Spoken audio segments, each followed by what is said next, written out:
জিজ্ঞাসা করি, আসুন দেখে যান পদ্মা সেতু নির্মাণ হয়েছে কিনা। গত এক দশকে দুর্নীতি, দুঃশাসন, অনিয়ম আর অর্থনৈতিক অব্যবস্থাপনার কারণে দেশ যখন এক গভীর সংকটে নিমজ্জিত, তখনই এলো রক্তাক্ত ২৪। আবাবিল পাখির মতো রাজপথে নেমে এলো ছাত্র জনতা। এর মধ্যে আমরা ১৫০০টি ইউনিয়ন তথ্য কেন্দ্র বানিয়েছি। দীর্ঘদিনের নিস্তব্ধতা ভেঙে অবশেষে দেখা মিলল ১৫০০ বিজ্ঞানী খ্যাত জয়ের। কিন্তু সবাইকে অবাক করেছে তার চেহারা। সে এতটাই ক্লান্ত, বিধ্বস্ত, চিন্তিত, যেন পুরো পৃথিবীটাই তার কাঁধে চাপিয়ে দেওয়া হয়েছে।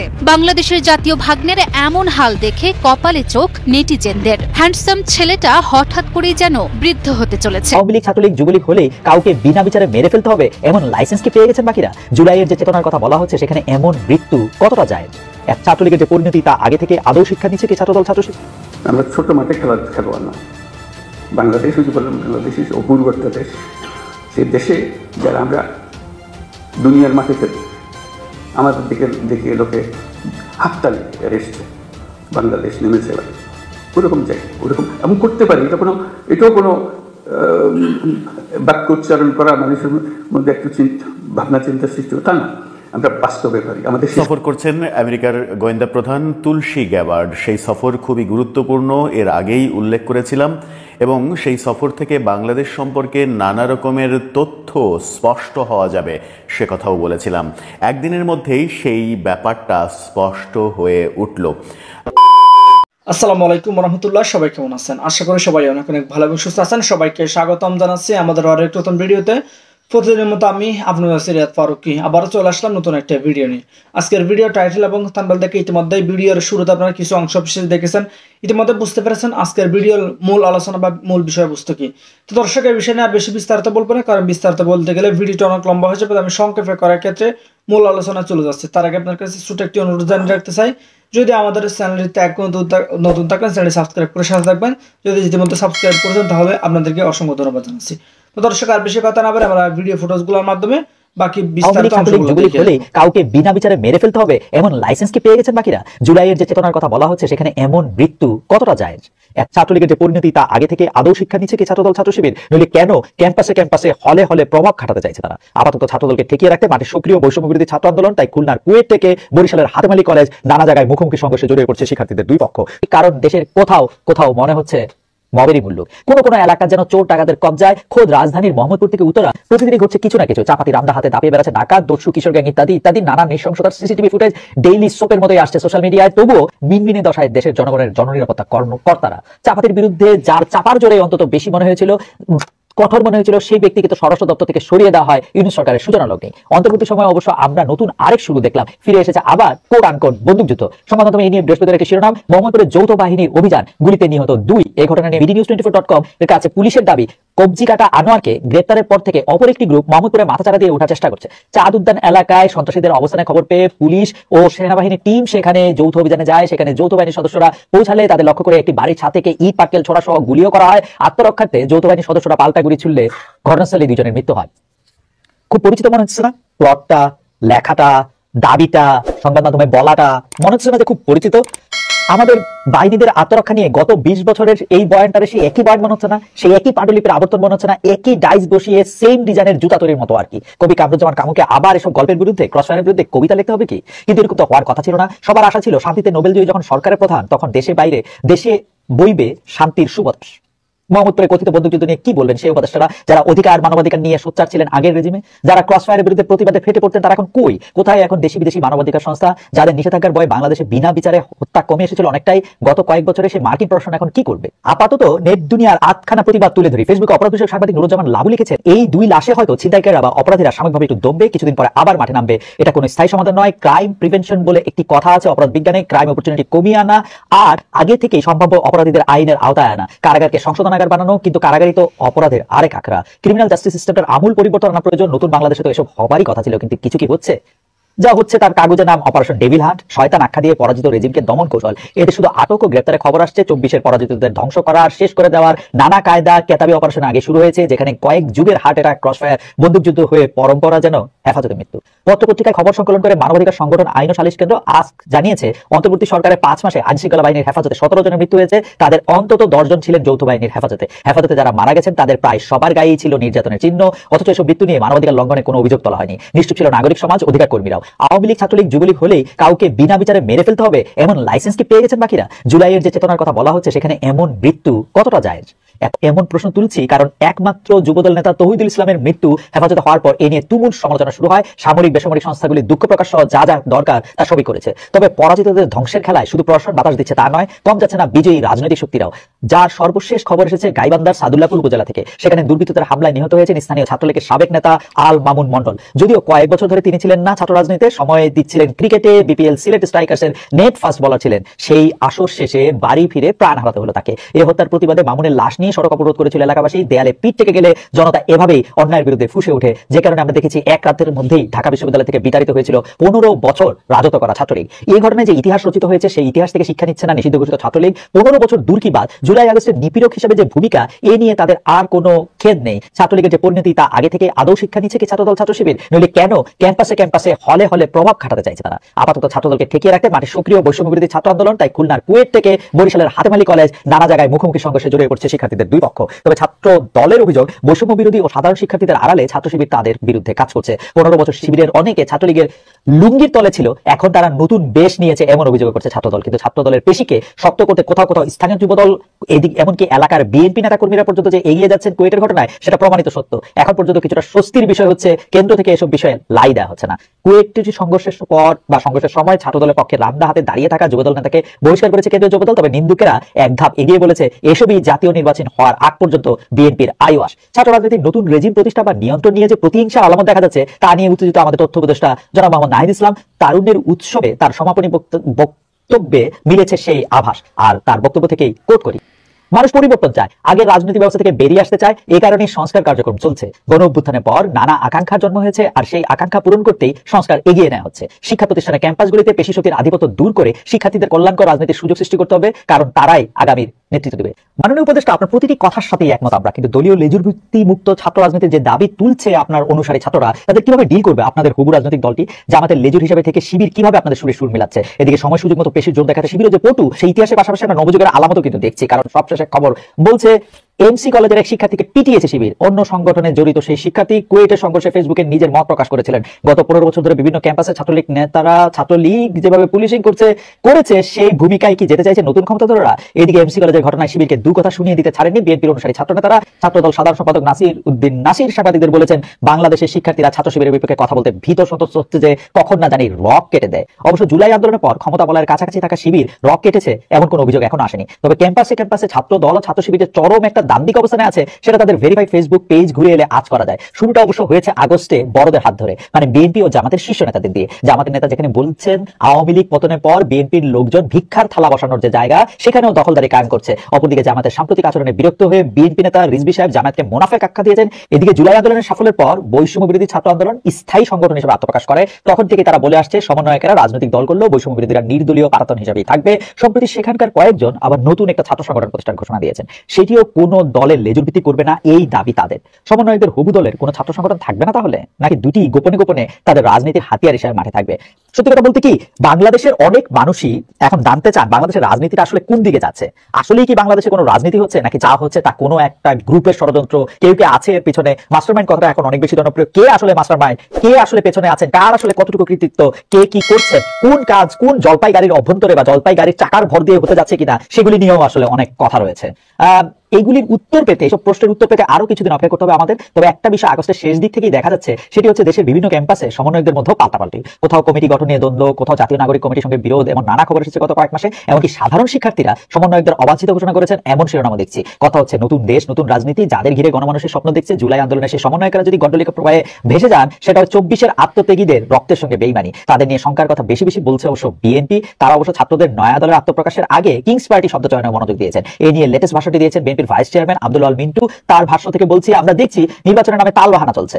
উপদেষ্টা বা প্রধান উপদেষ্টা একসময় এক কথা বলেন, সরকারে বসে কিংস পার্টি গঠন করে আর পরে নির্বাচন দেবেন, এই সব ষড়যন্ত্র দেশের মানুষ বোঝে। কিংস পার্টির কিছু আলামত কিন্তু দেখাও যাচ্ছে। একটা সময় আমরা এমপি পুত্র মন্ত্রীপুত্রদের মাস্তানি দেখেছি পাড়া মহল্লা বড় রাস্তায়। সরকারি সম্পদ সম্পত্তি দখলবাজি তো কম যেতেন না তারা। হালে কোনো উপদেষ্টার বাবা এলাকার উন্নয়নে লাখ লাখ টাকা সরকারি বরাদ্দের ঘোষণা দিচ্ছেন। এই যে সমন্বয়কদের রাজনীতিবিদ হওয়ার পদক্ষেপ, সংসদ সদস্য হওয়ার উদ্যোগ, তা বুঝতে খুব বেশি রাজনীতি বিজ্ঞান জানতে হয় না, কারণ এদেশের মানুষ রাজনীতির মধ্যে পলিটিক্সটা ধরতে পারে জন্মগত প্রতিভা মারফতি। কিন্তু কিংস পার্টি নিয়ে কথা বললে কিন্তু আরো অনেক কথা, মানে স্পেশালি বিএনপি যদি কিংস পার্টি নিয়ে কথা বলে এবং কিংস পার্টির সংখ্যা অনুযায়ী কিছুটা চাপ কিন্তু কাদের উপরে এসে পড়ে, সেই কথাগুলি কিন্তু আসলে আমাদের মনে রাখতে হবে। এদিকে সরকারের বয়স যখন 6 মাস পার হয়েছে, তখন কাউকে বাধ্যতামূলক অবসর কাটানো, কাউকে ওএসডি করা, বিপরীত আবার ভূতাপেক্ষ পদোন্নতির জোয়ার, বঞ্চিত বিবেচনায় নতুন করে যোগদানের সুযোগ, প্রশাসনের ভেতরে এসব দেখলে একটি রাজনৈতিক রেজিমের পতনে অন্য একটি রাজনৈতিক রেজিমের উত্থানই মনে হয়।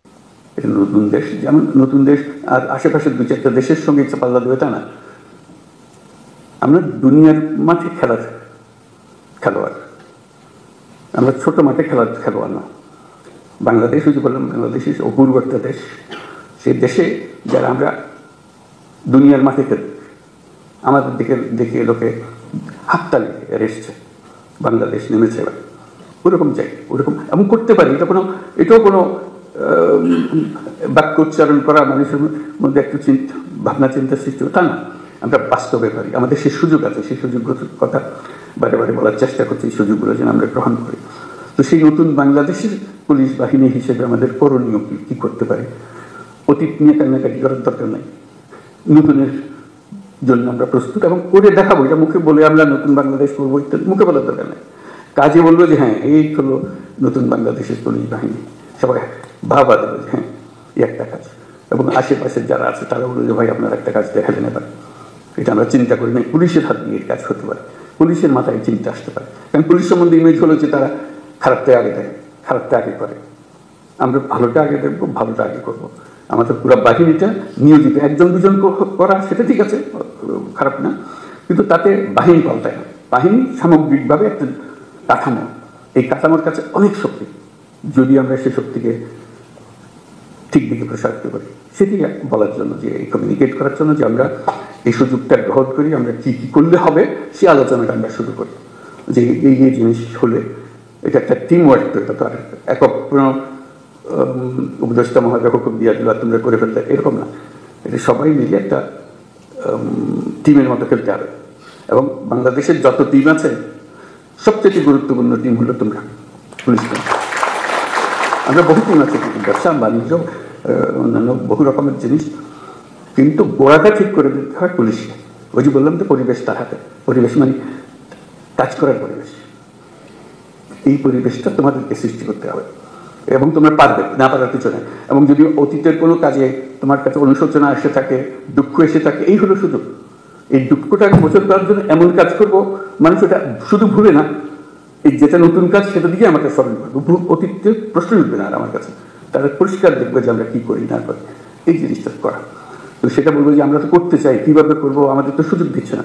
এই সুযোগটা কিভাবে আমরা করতে পারি? আমরা সবাই মিলে একটা টিম, তোমরা একটা টিম আলাদার ওপর না, আমরা সবাই মিলে একটা টিম। তোমাদেরটাও সেই সুযোগ করে দিতে হবে, যাতে করে আমরা যতটুকু আমাদের সাথে আছে সেগুলো, সেই আয়োজনগুলো করে দেওয়া, যাতে আমরা করতে পারি।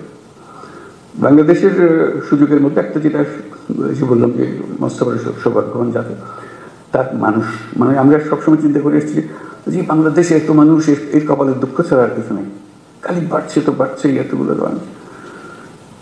বাস্তব পরিস্থিতি তো উল্টা, আমরা এত সৌভাগ্যবান জাতি যে আমাদের শক্তির অন্ত নাই, মানুষের শক্তি। মানুষের শক্তির সঙ্গে কেউ পাল্লা দিতে পারে। মানুষের ভিতরে ভীষণ রকম একটা সৃজনশীলতা আছে, যে সমস্যার দিকে সে সমস্যাকে উল্টে ফেলে। এটা সমাধান এমন জিনিস হয় যে মানুষ চিন্তাও করে না, এটা সমস্যা ছিল, এটা এসে অদ্ভুত রকম করে পাল্টে ফেলছে। আমাদের সেই সামর্থ্য আছে, কারণ আমাদের যে জনসংখ্যা তার বেশিরভাগ হলো একেবারে কাঁচা তরুণ। এরকম দেশ দুনিয়াতে নাই, এত মানুষ, এত তরুণ মানুষের দেশ। এবং সে তরুণ অসহায় তরুণ না, তারা নানা বুদ্ধি সল্লা করে, এটা করে ওটা করে, কোনো জিনিস বাদ থাকে না। আমরা অতীতে যা যা করে এসেছি একটু ফিরে দেখে তার ব্যাখ্যা করলে দেখা যাবে যে কী রকম সমস্যাটাকে তারা সমাধান করে দিয়ে নিজে নিজে সব করে ফেলেছে। আমরা সবাই মিলে তাদেরকে বাধা দিয়েছি, সরকার বাধা দিয়েছে, পুলিশ বাধা দিয়েছে, ব্যবসা বাধা দিয়েছে, কিন্তু তারা এর মধ্য থেকে কাজটা করে ফেলেছে। আমরা পথে পথে তাদের বাধা সৃষ্টি করেছি। সরকারের একটা ভূমিকা হলো বাধা সৃষ্টি করা। আমরা সে বাধাকে কাটতে দিয়েছি, সেই বাধাকে অতিক্রম করে ত্যাগ করতে হবে। এখন আমাদের যেটা শপথ নিতে হবে, সিদ্ধান্ত নিতে হবে যে মানুষকে আমরা বাধা দেব না। ভারতে সফর করছেন আমেরিকার গোয়েন্দা প্রধান তুলসী গ্যাবার্ড। সেই সফর খুবই গুরুত্বপূর্ণ, এর আগেই উল্লেখ করেছিলাম, এবং সেই সফর থেকে বাংলাদেশ সম্পর্কে নানা রকমের তথ্য স্পষ্ট হওয়া যাবে সে কথাও বলেছিলাম। একদিনের মধ্যেই সেই ব্যাপারটা স্পষ্ট হয়ে উঠল। ভারতের নিরাপত্তা উপদেষ্টা অজিত দোভাল তুলসী গ্যাবার্ডের সঙ্গে কথা বলেছেন বাংলাদেশ নিয়ে, স্পেশালি বাংলাদেশ নিয়ে, এবং বাংলাদেশ জঙ্গি রাষ্ট্রের পথে মার্কিন গোয়েন্দা প্রধানকে এমনটা স্পষ্টভাবে জানিয়েছেন অজিত দোভাল। তারই প্রেক্ষাপটে তুলসী গ্যাবার্ড ভারতীয় একটি পত্রিকায় গণমাধ্যমে সাক্ষাৎকার দিয়েছেন। সেই সাক্ষাৎকারে তুলসী গ্যাবার্ড রীতিমতো বোমা ফাটিয়েছেন বাংলাদেশ প্রসঙ্গে।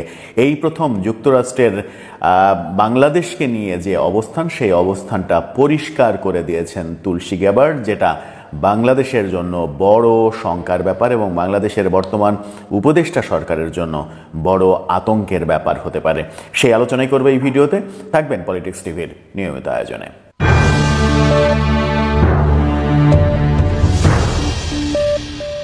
দর্শক, পলিটিক্স টিভির নিয়মিত ভিডিওগুলো এখন থেকে স্পন্সর করছে প্রজাপতি.tv, নতুন ওটিটি প্ল্যাটফর্ম। আপনারা চাইলে ইউটিউবে, ফেসবুকে, ইনস্টাগ্রামে, টিকটকে দেখে নিতে পারেন তাদের কার্যক্রম। ওটিটি খুব শীঘ্রই আসছে, আমাদের ডিসক্রিপশন বক্সেও লিঙ্ক দেওয়া থাকবে, সেখান থেকেও দেখতে পারেন। চলে যাই মূল ভিডিওতে। বলছিলাম তুলসী গ্যাবার্ডের কথা। আমেরিকার নিরাপত্তা উপদেষ্টা তিনি ভারত সফর করছেন এবং সেখানে অজিত দোভালের সঙ্গে বাংলাদেশ নিয়ে তার পরিষ্কার কথা হয়েছে। ভারতীয় একাধিক গণমাধ্যমে তিনি সাক্ষাৎকার দিয়েছেন। ভারতীয় টেলিভিশন চ্যানেল NDTV-কে যে সাক্ষাৎকার দিয়েছেন, সেখানে বাংলাদেশ বিষয়ে তুলসী গ্যাবার্ডের পরিষ্কার মতামত উঠে এসেছে। US ইন্টেলিজেন্স চিফস ইসলামিক খেলাফত remarks on crisis in Bangladesh. বাংলাদেশে যে ইসলামী খেলাফত হতে যাচ্ছে, ইসলামী জঙ্গিবাদ মাথাচাড়া দিচ্ছে, এমন কথা বলেছেন বলে সাবধান করে দিয়েছেন। তুলসী গ্যাবার্ড কি বললেন?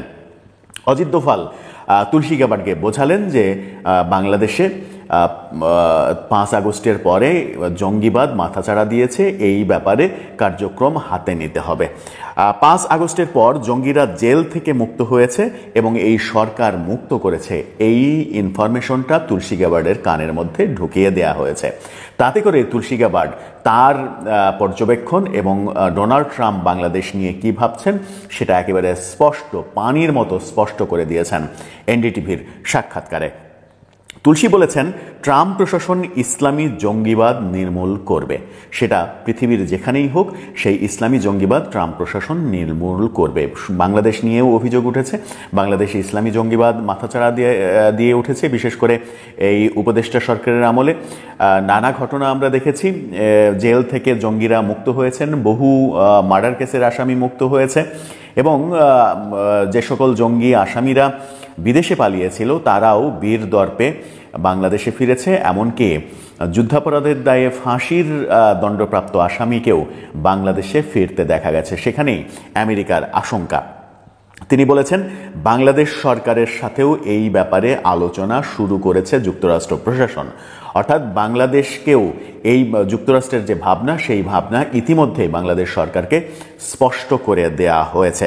আমেরিকা বাংলাদেশ সরকারের সঙ্গে বাংলাদেশ সরকারকে জঙ্গিবাদ বিষয়ে এরই মাঝে সতর্ক করে দিয়েছে বলেও তুলসী গ্যাবার্ড পরিষ্কারভাবে NDTV-কে বলে দিয়েছেন। তার মানে আমরা কিছুই জানতে পারিনি, আমেরিকা তলে তলে এই সরকারকে জঙ্গিবাদের উত্থান বিষয়ে সতর্ক করেছে। যদি তারা সতর্ক না হয় তাহলে আমেরিকা তার পদক্ষেপ নেবে। বাংলাদেশে ইসলামী খেলাফতের চেষ্টা হচ্ছে বলে তুলসী গ্যাবার্ড একেবারে স্পষ্ট মন্তব্য করেছেন। এরকম আশঙ্কা আমরা অনেক আগে থেকেই করছিলাম। আমরা 32 নম্বরে যখন মব হতে দেখি, তখন সেখানে IS-এর পতাকা উঠতে দেখা গেছে। নিষিদ্ধ সংগঠন হিজবুত তাহরিরের মিছিলে IS-এর পতাকা দেখা গেছে। বিভিন্ন জায়গায় IS-এর পতাকা উঠেছে। বাংলাদেশে হিজবুত তাহরির সহ অনেকেই ইসলামী খেলাফত প্রতিষ্ঠার চেষ্টা করছে, যেটা বিশ্বব্যাপী ইসলামী জঙ্গিবাদের অন্যতম একটা রূপরেখা, এমনটাও তুলসী গ্যাবার্ড বলার চেষ্টা করেছেন। বলেছেন, বাংলাদেশ নিয়ে উদ্বিগ্ন এই মুহূর্তে আমেরিকা। আমেরিকা বাংলাদেশকে নিয়ে উদ্বিগ্ন, সেই কথাও এনডিটিভিকে তুলসী গ্যাবার্ড স্পষ্ট করেছেন। বলেছেন সংখ্যালঘু নির্যাতন এবং জঙ্গিবাদ বাংলাদেশে উদ্বেগের বিষয়। ট্রাম্প ইসলামী মৌলবাদের উত্থান বন্ধে একেবারে বদ্ধপরিকর, এই হুঙ্কারও তিনি দিয়েছেন যে পৃথিবীর যেখানেই হোক, সেটা শুধু বাংলাদেশেই নয়, পৃথিবীর যেখানেই হোক ইসলামী জঙ্গিবাদ যদি মাথাচাড়া দেয় তাহলে সেটা বন্ধে বদ্ধপরিকর ডোনাল্ড ট্রাম্প। মোদি এবং যুক্তরাষ্ট্র, মজার যে তথ্য, সব থেকে গুরুত্বপূর্ণ যে তথ্য, যে আলোচনাটা অনেক দিন থেকেই হচ্ছিল যে নরেন্দ্র মোদি ডোনাল্ড ট্রাম্পকে কনভিন্স করতে পারবেন কিনা। এর আগে আমরা দেখেছি নরেন্দ্র মোদির আমেরিকা সফরে তুলসী গ্যাবার্ডের সঙ্গে তিনি মিটিং করেছেন এবং ডোনাল্ড ট্রাম্পের সঙ্গে মিটিংয়ে সরাসরি সাংবাদিকদের যে প্রশ্ন, সেখানে ডোনাল্ড ট্রাম্প বাংলাদেশের দায়িত্ব তার বন্ধু নরেন্দ্র মোদির হাতে ছেড়ে দিয়েছেন। সেই কথাও তুলসী গ্যাবার্ড স্পষ্ট করে দিয়েছেন যে নরেন্দ্র মোদি এবং যুক্তরাষ্ট্র একজোট হবার ব্যাপারে একমত হয়েছে। অর্থাৎ এই যে বাংলাদেশ বিষয়ে, বাংলাদেশের জঙ্গিবাদের উত্থান, বাংলাদেশ সরকারের নির্লিপ্ততা, এই ব্যাপারে যুক্তরাষ্ট্র এবং নরেন্দ্র মোদি একজোট হয়েছেন। একজোট হয়ে তাদের পরবর্তী পদক্ষেপ কি হতে পারে এটা খুব সহজেই অনুমেয়। অনেকদিন থেকেই যে আলোচনাটা চলছিল যে ভারত আওয়ামী লীগের পক্ষে, শেখ হাসিনার পক্ষে এক ধরনের দুতিয়ালি করছে, লবিং করছে আমেরিকার সঙ্গে। শেষ পর্যন্ত কি সেই লবিংটা একেবারে সফল হতে চলল কিনা, সেটা একটা বড় প্রশ্ন। যদি সেটা সফল হতে চলে তাহলে সেটা শেখ হাসিনার জন্য দারুণ সুখবর হবে, কিন্তু সেটা বাংলাদেশের জন্য সুখবর হবে নাকি খারাপ খবর হবে সেটা সময়ই বলে দেবে। তবে বাংলাদেশের বর্তমান সরকারের জন্য যে সেটা সুখবর হচ্ছে না, সুখবর হবে না, এটা একেবারে স্পষ্ট বলা যায়। এই যখন অবস্থা, তুলসী গ্যাবার্ড যখন এনডিটিভিকে, ভারতীয় অনেক গণমাধ্যমেই তার সাক্ষাৎকার বেরিয়েছে, এনডিটিভিতে একেবারে ভিজুয়াল সাক্ষাৎকার, তিনি ভিডিও সাক্ষাৎকারে কথা বলেছেন। এখানে সংবাদ টেম্পারিং করার কোনো স্কোপ নেই, তার কথা সরাসরি শোনা যাচ্ছে, বোঝা যাচ্ছে। যে কেউ এনডিটিভির সাক্ষাৎকার দেখে নিতে পারেন তিনি কি বলেছেন।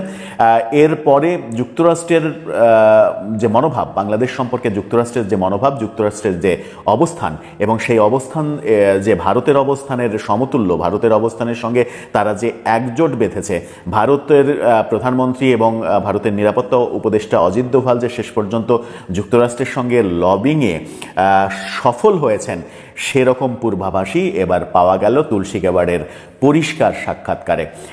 এর পরের অধ্যায় তাহলে কি? বাংলাদেশে জঙ্গিবাদের উত্থান বিষয়ে যুক্তরাষ্ট্র যখন কড়া সতর্কতা দিল এবং সেই জঙ্গিবাদ নির্মূলে ডোনাল্ড ট্রাম্প বদ্ধপরিকর এই ঘোষণা দিল, তখন বাংলাদেশের এই নতুন উপদেষ্টা সরকার কোন পথে এগোবে? তারা কি এই জঙ্গিবাদ নির্মূল করবে নাকি যুক্তরাষ্ট্রের রোষানলে পড়বে?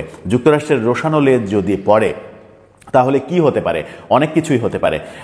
যুক্তরাষ্ট্রের বাজারে বাংলাদেশের গার্মেন্টস শিল্পের বাজার 35%-এরও বেশি। 35% বাংলাদেশের গার্মেন্টস এক্সপোর্ট হয় শুধুমাত্র আমেরিকাতে।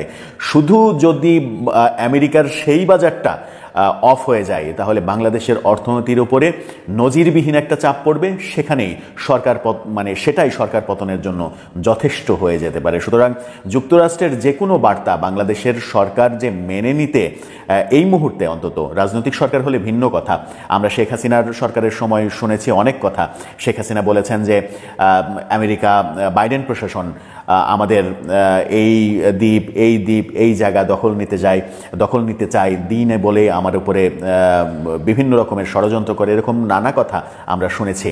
রাজনৈতিক সরকার নানাভাবে নানা দিক দিয়ে পাশ কাটাতে পারে অনেক কিছু, কিন্তু একটা অন্তর্বর্তীকালীন সরকারের সেই রাজনৈতিক ক্ষমতা থাকে না একটা বড় দেশের, পৃথিবীর সব থেকে প্রভাবশালী দেশের চাপ পাশ কাটিয়ে যেতে। কারণ সেই বড় দেশের সঙ্গে আরও অনেক দেশ জড়িত হয়ে থাকে। আমেরিকার সঙ্গে যেমন ভারত রয়েছে, যুক্তরাজ্য রয়েছে, কানাডা রয়েছে, অস্ট্রেলিয়া রয়েছে, রাশিয়া রয়েছে।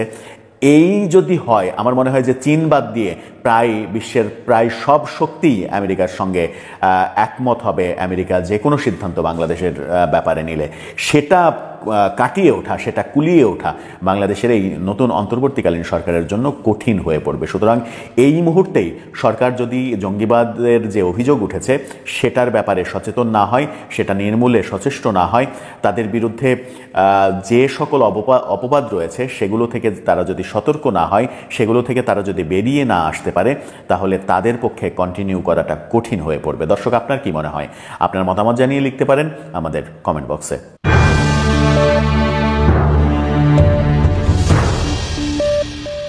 খালেদা জিয়াকে জিজ্ঞাসা করি, আসুন দেখে যান পদ্মা সেতু নির্মাণ হয়েছে কিনা।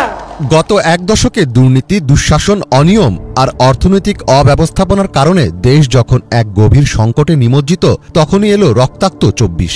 আবাবিল পাখির মতো রাজপথে নেমে এলো ছাত্র জনতা। গণ অভ্যুত্থানের মধ্য দিয়ে অবসান হলো এক স্বৈরশাসনের, গঠিত হলো অন্তর্বর্তীকালীন সরকার। দেশের ক্রান্তিলগ্নে সরকারের প্রধান উপদেষ্টা হিসেবে দায়িত্ব নিলেন ডক্টর মোহাম্মদ ইউনূস। দায়িত্ব নিয়েই পড়লেন নানা চ্যালেঞ্জের মুখে। দেশের রাজনৈতিক ও অর্থনৈতিক মুক্তির এক ভিন্ন লড়াই, ফেলে যাওয়া স্বৈরশাসকের জঞ্জাল পরিষ্কারের লড়াই, সার্বভৌমত্বের লড়াই। অভ্যন্তরীণ পরিস্থিতি সামলে আন্তর্জাতিক কূটনৈতিক তৎপরতায় ডক্টর ইউনূস দেখিয়ে চলেছেন অসামান্য দৃঢ়তা ও দক্ষতা। দায়িত্ব গ্রহণের পরের মাসেই জাতিসংঘের সাধারণ পরিষদের ৭৯তম অধিবেশনে যোগ দিয়ে চমক দেখান ডক্টর ইউনূস। মাত্র 4 দিনের সে সফরে মার্কিন যুক্তরাষ্ট্রের প্রেসিডেন্ট জো বাইডেনের সঙ্গে বৈঠক সহ অন্তত 40টি অনুষ্ঠান করে বিশ্ববাসীর চোখের মণি হয়ে ওঠেন তিনি। তার নেওয়া সংস্কার উদ্যোগকে স্বাগত জানান বিভিন্ন রাষ্ট্র ও সরকার প্রধানরা। এছাড়া ইউরোপিয়ান ইউনিয়নের 19 দেশের রাষ্ট্রদূতের সঙ্গে ডক্টর ইউনূসের বৈঠকও ছিল গুরুত্বপূর্ণ, যেখানে ইউরোপের বিভিন্ন দেশের ভিসা সেন্টার দিল্লির পরিবর্তে ঢাকা অথবা প্রতিবেশী কোনো দেশে স্থানান্তরের উদ্যোগ নেওয়া হয়। গত বছরের নভেম্বরে ডক্টর মোহাম্মদ ইউনূস জাতিসংঘের জলবায়ু পরিবর্তন সম্মেলনে যোগদান করেন। অতীতে এই ধরনের সম্মেলনগুলোতে বাংলাদেশ শুধু অর্থ ও সাহায্য চেয়ে আসলেও এবারের চিত্র ছিল ভিন্ন। ডক্টর ইউনূসের ৩-০ বা ৩-০ তত্ত্ব নিয়ে সম্মেলন জুড়ে চলে ব্যাপক আলোচনা। সাম্প্রতিক সময়ে বাংলাদেশের মানবাধিকার লঙ্ঘন বিষয়ে জাতিসংঘের মানবাধিকার কমিশনের যে প্রতিবেদন প্রকাশ করা হয়েছে, সেই প্রতিবেদনটি প্রকাশের ক্ষেত্রে ডক্টর মোহাম্মদ ইউনূসের অনন্য অবদান ছিল। কারণ এত দ্রুত সময়ে এবং এত স্পষ্ট ভাষায় জুলাই আগস্টের ছাত্র জনতার আন্দোলনের সহিংসতা নিয়ে জাতিসংঘের মতো প্রতিষ্ঠানের প্রতিবেদন দেওয়া সত্যিই একটি বিরাট ব্যাপার। এই প্রতিবেদন জুলাই গণহত্যার আন্তর্জাতিক স্বীকৃতি দিয়েছে। মার্কিন প্রেসিডেন্ট হিসেবে ডোনাল্ড ট্রাম্পের ফিরে আসায় বাংলাদেশ যুক্তরাষ্ট্র সম্পর্ক নিয়ে উদ্বেগ প্রকাশ করেছিলেন অনেকেই। তবে সেসব বদ্ধমূল ধারণাগুলোকে গুড়িয়ে দেন ডক্টর ইউনূস। মার্কিন প্রেসিডেন্ট ডোনাল্ড ট্রাম্পের সবচেয়ে আস্থাভাজন, বিশ্বের সবচেয়ে ধনীদের একজন ইলন মাস্ক। তিনি এখন যুক্তরাষ্ট্রের দক্ষতা বিষয়ক মন্ত্রী। গত মাসে সেই ইলন মাস্কই ফোন করেন বাংলাদেশের প্রধান উপদেষ্টা ডক্টর মোহাম্মদ ইউনূসকে। প্রধান উপদেষ্টাও ইলন মাস্ককে বাংলাদেশে সাদরে আমন্ত্রণ জানান। আর এই ছোট উদাহরণই বলে দেয় বাংলাদেশের বদলে যাওয়া কূটনীতির কথা। বর্তমান সরকারের কূটনৈতিক সাফল্যের আরেকটি বড় উদাহরণ হল জাতিসংঘ মহাসচিব অ্যান্তোনিও গুতেরেসের বাংলাদেশ সফর। তিনি ঘোষণা করেছেন আগামী বছর তিনি মিয়ানমারের রোহিঙ্গাদের ফেরত পাঠানোর পর সেখানে গিয়ে তাদের সঙ্গে ইফতার করবেন। এটি রোহিঙ্গা সমস্যার একটি উল্লেখযোগ্য অগ্রগতিও নির্দেশ করে।